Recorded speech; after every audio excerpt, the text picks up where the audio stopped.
Hey guys, Michael23B here, and yes, I've created another Minecraft minigame using Minecraft's brand new mod, the Happy Ghast. So this is Shades, basically a combination of Tetris and 2048, utilizing Happy Ghasts as the pixels. And the goal of the game is to stack and combine tiles, clear matching rows, and ultimately rack up as many points as you possibly can, without letting the tiles stack to the top of the screen. But before I continue, I should mention that this game is entirely based on the original iOS Shades app by Uovo. And I actually first recreated this game on my graphing calculator back when I was in high school, using the calculator's built-in TI Basic programming language. And while programming a game like this is relatively easy, doing it with Redstone is a whole different story. And at this point, I'm sure you're wondering, how does this ghast display even work? Well, you see, a while back, I saw a video by a guy named Kevin showcasing a multicolor ghast display without any mods, commands, or resource packs. The way it works is that each ghast is put into a minecart, which is then exposed to its own tunnel of redstone lamps. The more lamps that are turned on, or rather, the closer the light is to the ghast, the brighter the ghast will be. And the further away the light is, the darker the ghast will be. So in order to control the shade of each pixel, all we have to do is input specific signal strengths. And thanks to the addition of the Happy Ghast, I can actually have a perfectly 4x4 block pixel for each tile, unlike the regular ghast, which is slightly larger and would result in some overlapping. Anyway, now that we have our display, we just have to figure out how to create all the game logic with Redstone, which frankly is easier said than done. And believe me, I spent a lot of time working on several iterations of circuitry before landing on my final design. So to simplify it, let's break down some of the primary functions. First of all, we need a way to control and display the actively falling tiles. To do this, I've created a platform with note block inputs for left and right movement, as well as a note block for hard dropping a tile. Whenever the player taps a note block, it sends a signal down the instant wire that then shifts the column the tile is at by moving the signal left and right in what we call a bidirectional shift register. But what we also need is a way to show the row the tile is currently at. So here I have a signal strength memory cell hooked up to a variable speed clock, which allows our tile to intermittently fall down a row by subtracting one signal strength. This signal strength is then sent up to power its corresponding row, which then allows a tile to appear wherever the row and column match up. But of course, since we need to display varying colors, we also have entire columns of redstone flooded with one specific signal strength that the current tile needs to be. And this of course is randomized on each cycle.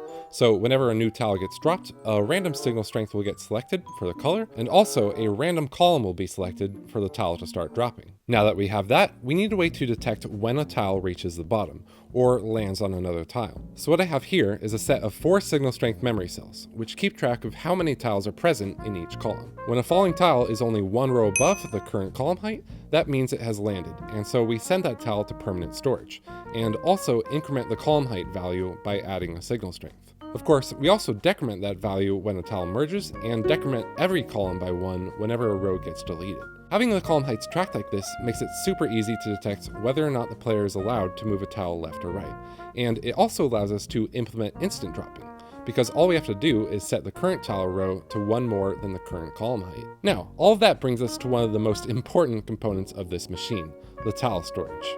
So in order for the game to remember where and what color every tile is, what I've created is 4 separate arrays of signal strength memory cells, and these arrays are designed such that the signals always fall downwards whenever there's an empty slot. And as mentioned earlier, any one of these cells can be stored to when a falling tile hits the bottom of its column, and each one of these cells then sends its value out to the display. To perform tile merges and row clears, we also send the values from each cell into the comparison circuits. So on the orange circuit, we detect if the signal strength for the tile below matches the signal strength of the tile above it. And if so, we darken the bottom tile by 1 shade, which in this case means subtracting 2 signal strength. And then we delete or cancel out the top tile. For row deletion, we perform the same kind of equality check across the blue circuit, which in this case is detecting if all 4 signal strengths are the same across the entire row. If so, the game deletes that entire row by canceling out all the signals. And it's important to note that we actually wait a second or two before deleting a row, just in case a matching tile falls or merges past the row, in which case the row shouldn't get deleted. And that pretty much covers all of the core components. All that's left to do now is add game over detection, which is just a matter of sending a signal out of the top row of memory cells, allowing a little bit of forgiveness time in case the tile matches with the one below it. And now let's take a brief look at our scoreboard.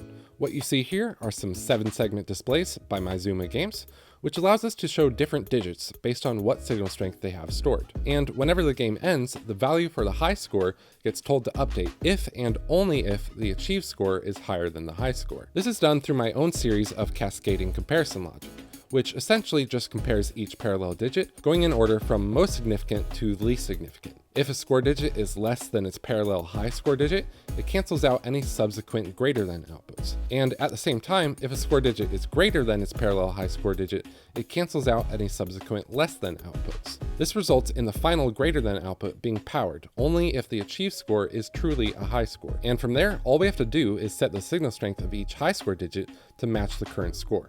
Now, of course, we do need a way to increment the score during gameplay. So what I've done is added some redstone lines coming from different game events, such as merging and row clearing, and I feed those signals directly into the scoreboard. These events also trigger certain sound effects, which are played directly below the player platform. So with all of that said, I'm sure you'd love to see some real gameplay, so let's get right to it. So what do we have here? So welcome to my game called Shades. It is basically a combination of Tetris and 2048. I'm gonna go ahead and hit this button here. Oh boy. And there we go. We have 44 happy guests used for the display. That's crazy. And you'll see how it works here very shortly. Why don't you go ahead and read the lectern behind you? All right. And then the last page is just a bunch of point listings. Sure. How much points you get per event. I like that.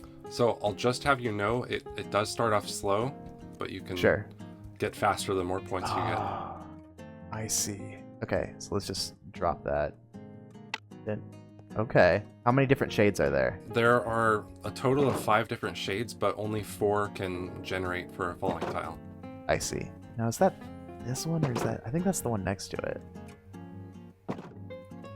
I might be wrong. Oh, no. I think I'm right. There we go. That's awesome. I mean, there's a little bit of a delay, but it's pretty quick, like, moving all things considered. Okay, so that combo will give you several points. Oh yeah, there we go. How fast inputs can it take? Oh, that's not that one. Oops. Well, it'll still combo. Yeah, I'll be fine. I mean, you can't spam them, but you're not gonna break them if you spam them. Let's see, does that? Oh, that's pretty good. Those were pretty quick inputs. Okay. Okay. But there we go. Okay. Combo, nice. And clear. Let's go. Cleared a row. Oh wow, that was cool. Well, I've set up this juicy combo right here. Oh wait, you stacked a darker one on top of a lighter one. Yeah, well, I didn't have anywhere else to put it. Oh, maybe I suppose I did. I suppose that's not good, is it? No, it's not. It's recoverable, but there's only so many times you can do that before it's irrecoverable. Okay, is this... Yeah. Did I get it? Yeah, yes. You just barely got it. Let's go. So if it is recoverable, how could you possibly clear the one below it, though? You can't, not until you clear the one above it. So that one matches the left. Go left. No. Go left. No. Oh, I didn't get it. I didn't get it in time. Oh boy. Oh boy. No, not that. At this point, I kind of just have to start guessing what's coming. Oh no, not that. Oh. Ooh. I should have. Oh no. The juke. No. Oh. Your tiles are stacking way too high. Oh boy. All right, I'm just gonna spam this direction. Spam left. Hope it does something. Okay. That did something. I'm just gonna keep spamming left. Oh, I got it.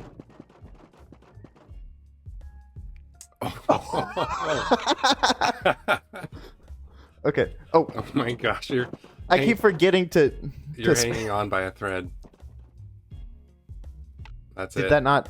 That's it. Game over. Oh, you got a high cool. score. You got 374. Yeah. Actually, I wanna.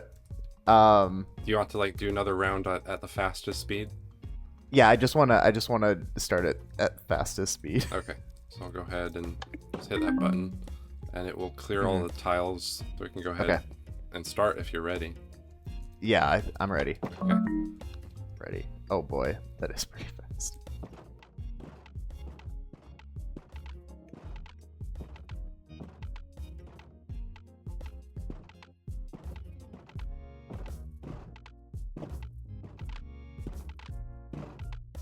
Nice. Just Okay, perfect. One left. There you go. Nice. All right, I'll call that a success. Like in theory, you could. In theory, you could build this in survival. You could do this in survival, and you just catch all of them. Yeah. But if these were regular ghasts, they would just continuously look sideways. But happy ghasts are a bit different. So all these are actually no AI. Okay. So if they have AI, it looks kind of funny.